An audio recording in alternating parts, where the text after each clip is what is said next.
we going.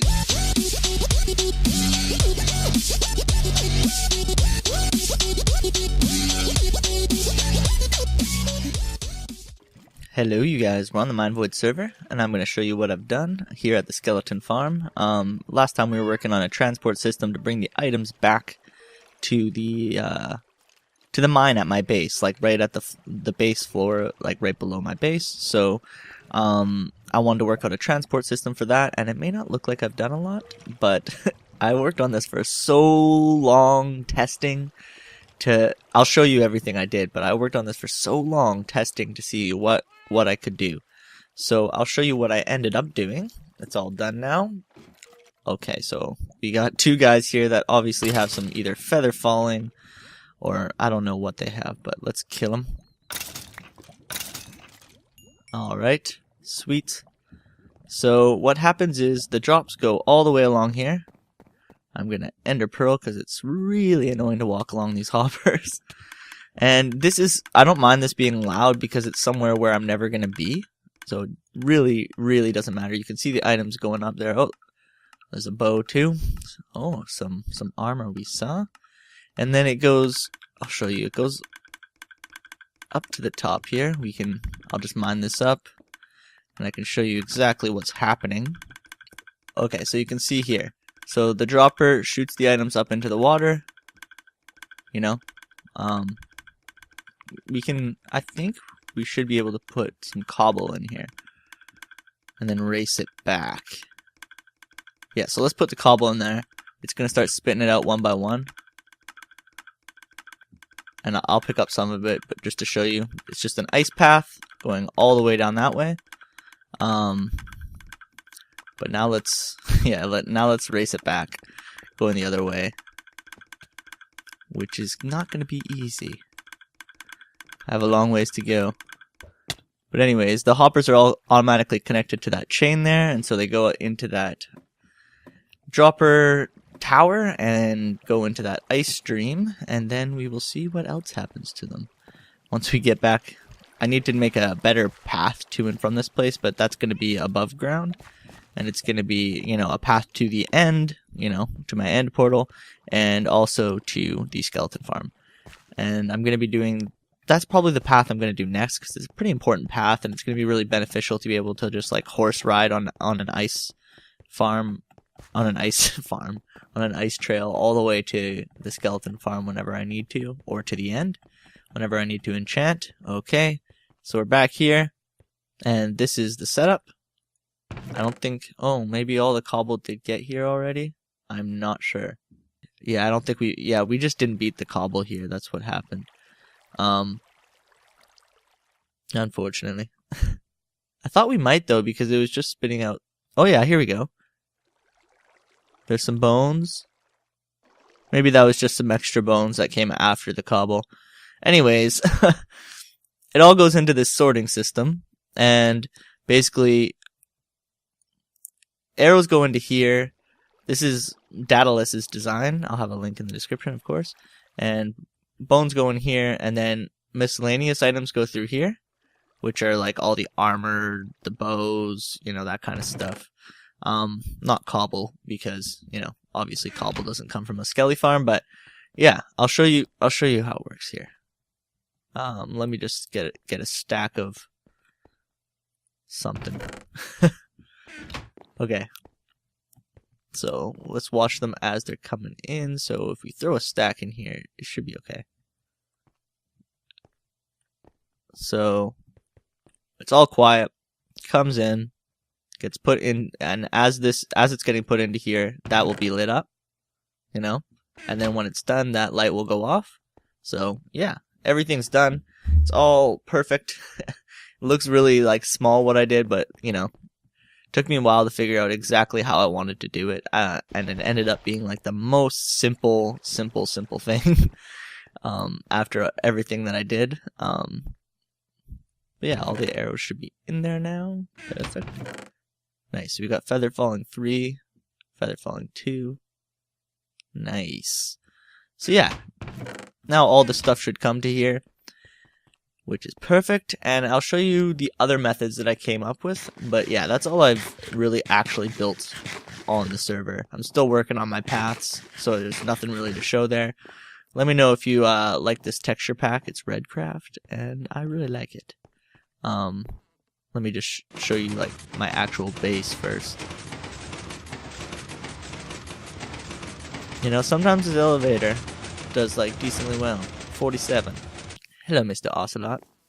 But yeah, I find that everything just looks really, really clean in this texture pack. I love it all. Thanks to Zio for reminding me about this one. I really like the glass actually in it. Not good. That's not good placement of the glass right there, but I really like the glass in it. But anyways, I'm going to hop over to my creative world and I'll show you all the other methods that I came up with that I could have used for transporting my items. Alright, so obviously this is the path this is the method I ended up using right here.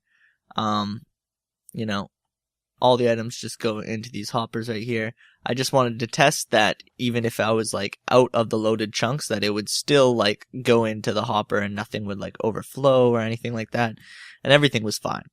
But this was actually the last thing that I tested.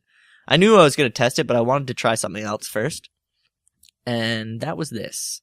So right now, what's it doing? Okay, so it's all full, so that's why it's not unloading. Oh my god. So I've been doing a lot of testing with this and it's all full, so obviously we'd have like a big storage system so it wouldn't overflow like that, you know. Okay, there it goes. So I'll show you exactly what happened. So now we're going to go down to the loading dock. So this would be the drop-off station. So basically under my base, where where at the bottom of my elevator is, and over here would be by the skeleton farm. So we would load it up right here. Okay. So as soon as this goes into here, right, it's going to start. Oh, it finished unloading this too. Okay, but say there's like a ton of bones or whatever in these. So it would start loading up the cart.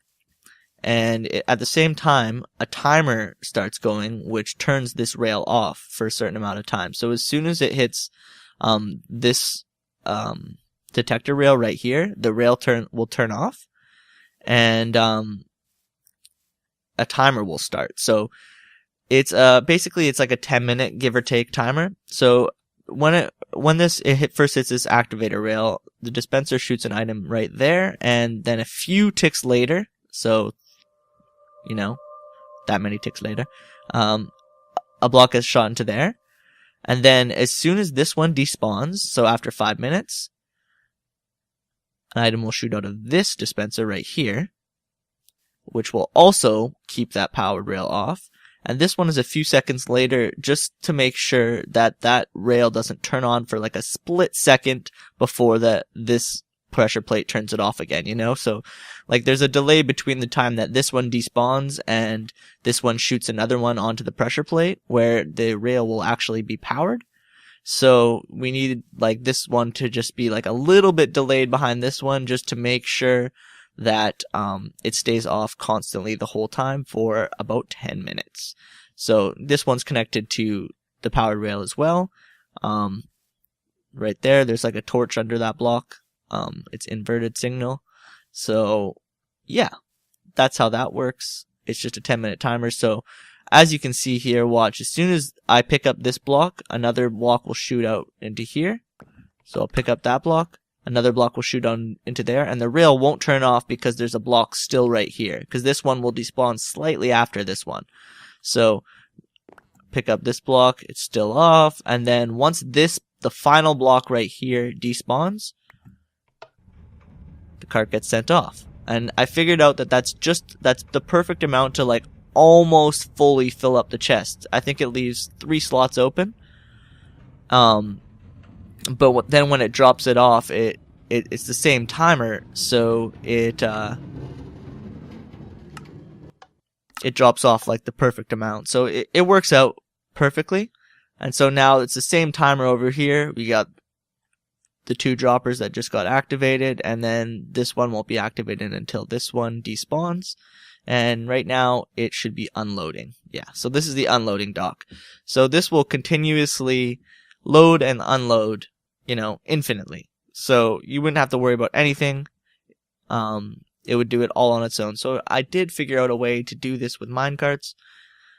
Pretty stoked about it because it took me a while to figure out because I'm kind of stupid with redstone, You know how it is. At first I wanted to use like Ethos Hopper Timer, but I couldn't figure out a way to like trigger it on only as soon as this thing came in. As soon as the minecart came in, so I couldn't do that. If there was a way to detect, to use comparators to detect inventories of chests, like or minecart chests, like that. Like if I could detect when this is empty, then that would be so much easier. Because then I would just turn this rail, when this is full, have this rail turned off, but when it's off, or when this is empty, then just turn the rail on again and set it back. But, you can't do that, no matter what way. Oh, you can't put that on ice? Why don't I have any blocks? Okay. No matter what way you put it, it doesn't take a signal from minecart chests, I don't think. Any way that I know of anyways, so that would be very helpful. Then I wouldn't have to do all this dispenser timer. It would just be like a comparator detecting when this is empty and when this is full, and sending it back accordingly. But, I guess you can't really do that. Well, I haven't figured out a way, but this works perfectly. It fully will like unload this for the most part. Like it'll probably leave because this was pretty well full, it'll probably leave like 1 or 2 stacks, and then we'll get sent back, pick up almost a full chest, and do the same thing and keep going over and over and over again. Yeah, this was like part of my attempt to use Ethos Hopper Timer, but I was playing around with like a lot of stuff, but then in the end, this just turned out to be way simpler. For some reason, I thought that like if I was outside of the loaded chunks, that the items would just like stop going along the ice stream and just pile up. You know what I mean? But it didn't seem like they did that, so I was quite pleased.